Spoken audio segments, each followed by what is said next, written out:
Тэгэхээр мөг гэдэг маань бол ер нь ургамлын аймагт хамаардаггүй, амьтны аймагт хамаардаггүй, бие даасан аймаг гэж үзээд. Бие даасан аймаг болоод өнөөдөр 100 жил болж байгаа гэж байгаа шүү дээ.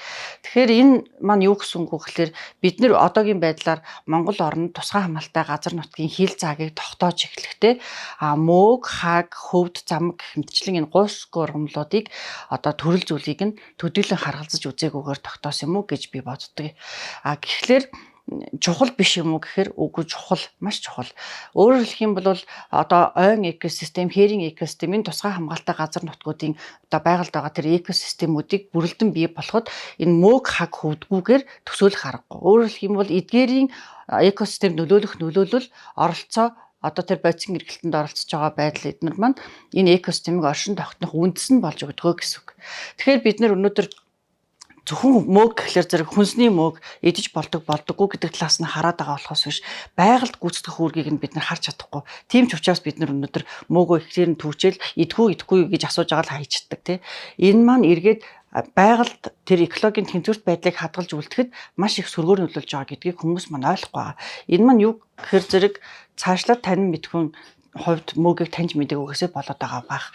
Тэгэхээр бид нэр одоо бидний сүүлийн үеийн судалгаагаар мөг бол нэлээд ховордож байгаа. Цаг агаарын хуур ашиглалт, дэлхийн дулаарл, усны хомсдол тэгэл усны бохирдол гэх мэтчлэн маш олон шалтгаанаас хүний үйл ажиллагаа, мал бэлчээрэлтийн төлөв гэх мэтчлэнгийн энэ олон шалтгаанаас болоод мөг хагны одоо хөвдний тэр байгальд байх одоо төрөл зүйлийн хэмжээ бол эрс хумигдж байгаа.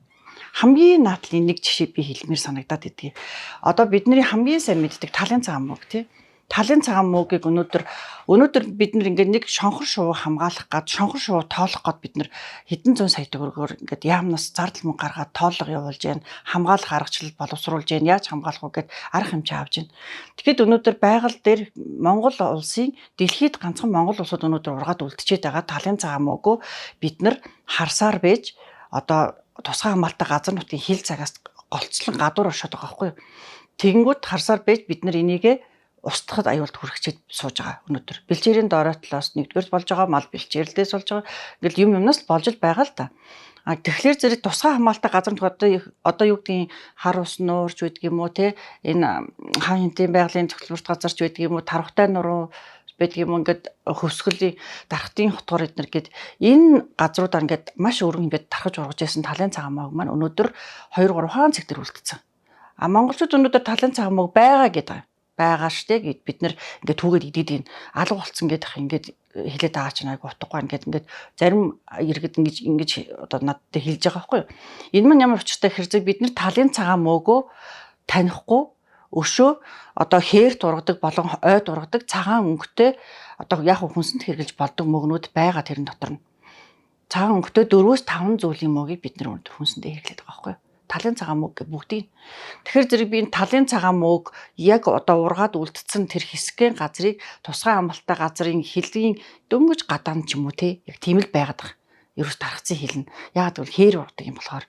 Тэгэхээр зэрэг бид нар энийг жоохон хилийн ингэж талын цагаан мөг ургаж байгаа хэсгээ хамгаалалтанд оруулдаг ч юм уу. Эсвэл одоо талын цагаан мөг ургаж байгаа 2-3 цэг бэ штэ. Тэрийг хэсгийгээ бүр шинээр хамгаалалтанд авдаг ч юм уу тий. Тэгэхээр зэрэг юу гэж хэлэх гээд байгаа юм гэхээр мөг судлаач хүнийхээ хувьд тусгай хамгаалалтай газар нутгийн хил заагийг тогтоохдоо эсвэл шинээр тусгай хамгаалалтанд авахдаа энэ экосистемийн чухал бүрэлдэхүүн хэсэг болох мөг хаг хөвдний төрөл зүйл ховордож байгаа шалтгааныг ховордож байгаа тэр төрөл зүйлүүдийг хамгаалж авч үлдэхэд харгалзаж үзээч ээ. Хил заагийг нь одоо тэднэрийнхээ одоо ингээд тусгай хамгаалалтай газрын чи хилээр ингээд байгаад байгаа юм уу тийм жоохон өргөсгөөд оруулдаг ч юм уу те. Ийм саналтай явдаг бид нар бол